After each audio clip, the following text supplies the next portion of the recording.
সূত্র থেকে যে তথ্যগুলো পাওয়া যাচ্ছে তাতে করে নিশ্চিতভাবে গভীর এক সংকটের দিকে বাংলাদেশ যাচ্ছে, কথা অনেকেই জানেন। এবং নতুন করে যে জিনিসটা শোনা যাচ্ছে যে রাষ্ট্রপতি শাহাবুদ্দিন চুপ্পুকে বাদ দিয়ে সেখানে বিএনপি চেয়ারপারসন খালেদা জিয়াকে রাষ্ট্রপতি হিসেবে বসানো হতে পারে।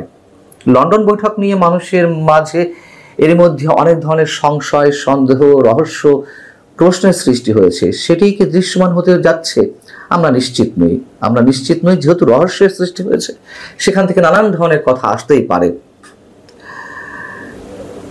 জুলাই সনদ ঘোষণার বিষয়ে রাজনৈতিক দলগুলো যে ঐকমত্যে পৌঁছায়নি, সেই বিষয়টি সংবিধান সংস্কার বিষয়ক কমিশনের সভাপতি ডক্টর আলী রিয়াজ এর মধ্যে জানিয়েছেন এবং তিনি বলেছেন যে আশা করা হচ্ছিল জুলাইয়ের মধ্যেই এই সনদ ঘোষণা হবে, কিন্তু সেটি এখনো নিশ্চিত নয়। তবে সাবেক সমন্বয়করা কিংবা তাদের নেতৃত্বে যে গঠিত দল জাতীয় নাগরিক পার্টি নেতারা বলছেন তারা জুলাই সনদ ঘোষণা দেবেই, জুলাই ঘোষণাপত্র জাতির সামনে উপস্থাপন করবে এই জুলাইকে সামনে রেখে।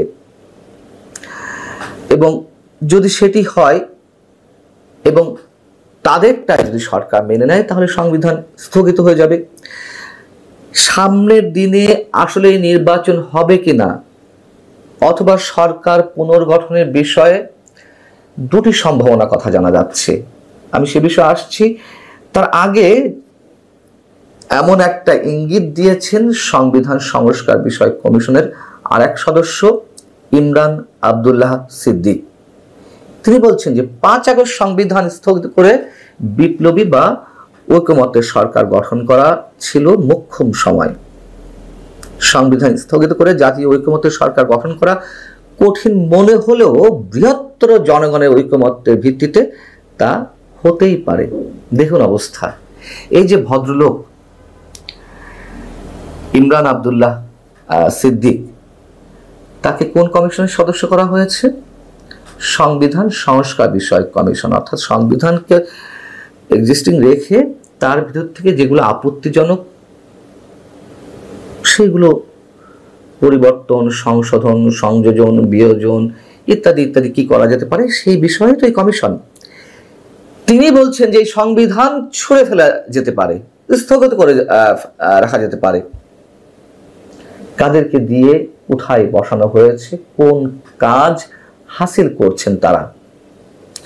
এখন যে দুটি সম্ভাবনার কথা শোনা যাচ্ছে, একটি তো বললামই যে সরকার পুনর্গঠিত হলে খালেদা জিয়াকে রাষ্ট্রপতি করা হতে পারে, এমন তো তারেক রহমানকে দেয়া হয়েছে কিনা আমরা জানি না, এবং দেয়া হলেও তারেক রহমান সেটি গিলেছেন কিনা সেটিও আমরা নিশ্চিত নই।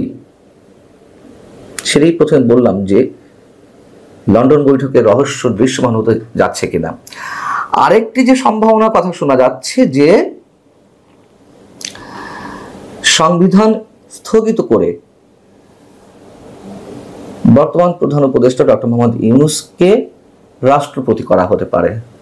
প্রধান উপদেষ্টা কে হবেন? Tarique Rahman, BNP senior vice chairman বা ভারপ্রাপ্ত চেয়ারম্যান। আর উপপ্রধান উপদেষ্টা হবেন জামায়াতের আমির ডক্টর শফিকুর রহমান। এবং সেই সরকারের অধীনে উপদেষ্টা পরিষদে তারাই থাকবেন বিভিন্ন রাজনৈতিক দলের মধ্য থেকে নির্বাচিত প্রতিনিধি। নির্বাচিত মানে সবাই মিলে আলোচনা করে প্রতিনিধি পাঠাবে। আর বর্তমান উপদেষ্টাদের পারফরমেন্স বিবেচনা করা হবে। যাদের পারফরমেন্স ভালো তারা থাকবে, বাকিরা বাদ যাবেন। কারা বাদ যাবেন, কারা থাকবেন সে তো ভালো শোনায় বোঝা যাচ্ছে।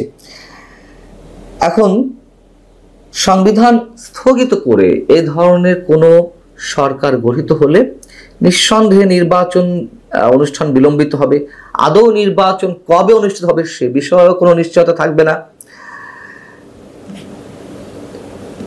কিন্তু এক্ষেত্রে এই বর্তমান বাংলাদেশে যার অন্যতম প্রধান ভূমিকা ছিল সেনাপ্রধান জেনারেল ওয়াকারুজ্জামান, যার প্রতি মানুষের যে আস্থা ছিল সেখানে কিছুটা হলেও চির ধরতে শুরু করেছে।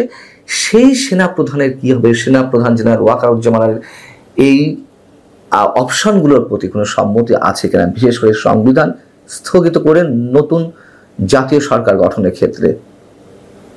তার কারণ এরকম কথা তো অনেক আগে থেকেই মানুষের মুখে মুখে রয়েছে যে সংবিধান স্থগিত করা হতে পারে, সংবিধান স্থগিত করা হলে রাষ্ট্রপতি শাহাবুদ্দিন চুপ্পুকে তো বাদ দেওয়াই হবে।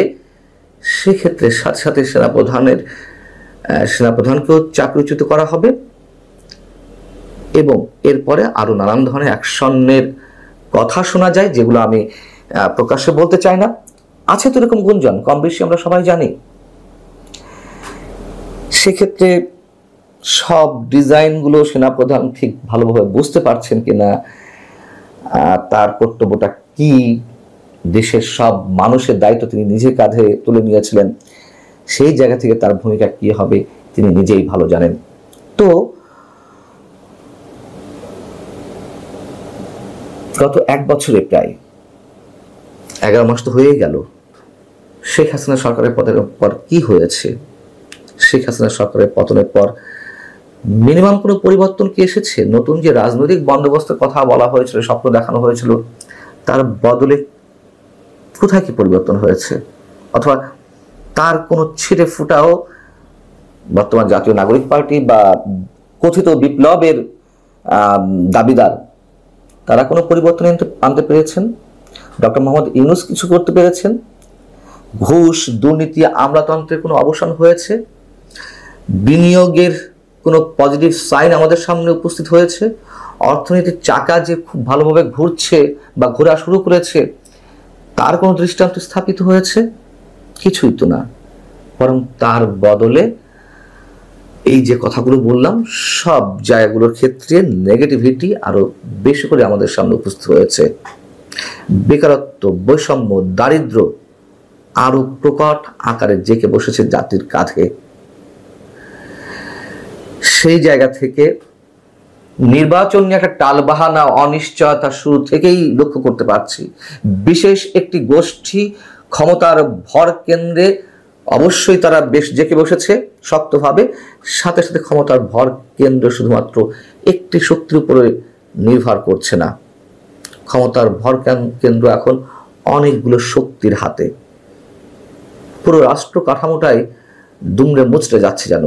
সেই অবস্থায় নির্বাচনকে অনিশ্চয়তার মধ্যে ঠেলে দিয়ে যদি কিনা নতুন করে যে সম্ভাবনা কথাগুলো শোনা যাচ্ছে, তাতে আসলে দেশ আরো গভীর সংকটের দিকে যাবে কিনা অন্তত তারেক রহমানকে এটুকু ভাবতে হবে। এর পিছনে আর কোনো প্ল্যানিং, অন্য কোনো শক্তি রয়েছে কিনা বিএনপি সেটি অনুধাবন করতে হবে। শুধু পদ দিয়ে, সম্মান দিয়ে নতুন কোনো ফরম্যাটের মাধ্যমে সরকারের আকার, বিস্তৃতি, আয়তন গঠন করা হলে সেক্ষেত্রে বিএনপির রাজনীতি বা কোথায় যাবে অবশ্যই সেটা বিএনপি নেতারা ভালো করে বুঝবেন। তখন নির্বাচন দিতে তো এই মুহূর্তে কোনো সমস্যা নেই, কেন তারেক রহমান এই জায়গাটিতে হাত দেবেন? এটি মানুষের মনে, আমি জানি না, আমি আবারও বলছি, যে গুঞ্জনগুলো শোনা যাচ্ছে সেটি ভিত্তিতে বলছি। কোনো কোনো পত্রিকা রিপোর্ট করেছে নিঃসন্দেহে নির্বাচনটি হলে তো তারেক রহমানের ক্ষমতায় আসার কথা, বিএনপির ক্ষমতায় আসার কথা। তার বিকল্প এই বিষয়গুলো কেন তারা বেছে নেবে? এবং তাদের যে জনভিত্তি এই মুহূর্তে রয়েছে, তাদের কাছে এর চেয়ে বড় অস্ত্র বা কৌশল আর কি হতে পারে? ভালো থাকুন সবাই, আল্লাহ হাফেজ।